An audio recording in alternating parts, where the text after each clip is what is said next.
Okay, so let's get into his astrology, the butcher baker. So Mhm. you just laid out the timeline and facts of his story, and I think the question everyone has is how? How is he the respectable baker and the hunter? Usually when we look at true crime, we look for the monster, right? But today I want to look at the wiring diagram of his brain and his psyche using astrology. So when we look at his chart, we don't see a monster, we see a machine that was wired for detachment, rejection, and obsession. It's really interesting because, like, calling him a monster kind of dismisses the psychology behind it. And I really want to know, like, what's turning his gears. We're going to break it down piece by piece. We're going to look at his mind, his heart, his drive, the patterns, the circuits, the aspects that kind of made this whole engine run. So, we're going to start with his core identity, the who. He was an Aquarius Sun at 26 degrees. Okay. I don't know that much about Aquarius. Yeah, That I is like know. one of the signs, that and Gemini. I don't know that much about them. Yeah. So, I mean, that's actually really funny because Aquarius is like the outsider. So, You're right.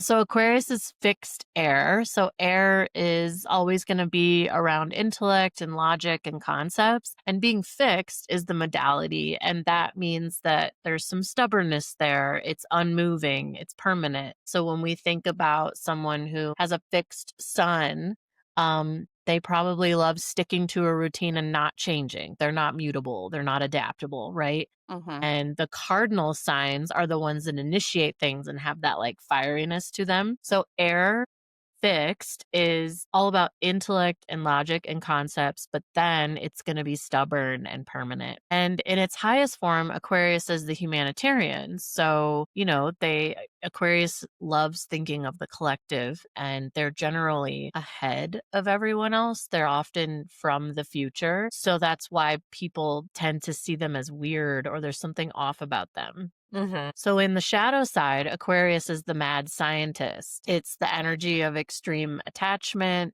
It's the ability to look at human beings not as people with souls, but as data points or experiments. And again, that's the shadow side. So, not everyone that's an Aquarius sees people that way.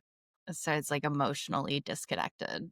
Yeah, it's disassociation. And it's reinforced because his Mercury, the way he thinks and communicates, was also in Aquarius at 23 degrees. So when you have Mercury in Aquarius, this is a brilliant mind, but it's also clinically cold. It's like a computer processor. This explains how he could plan these crimes, the flight maps, the weapons, the burial sites without his hand shaking. So he wasn't processing the horror, he was processing the logistics. He Yeah. wasn't thinking about anything else except that.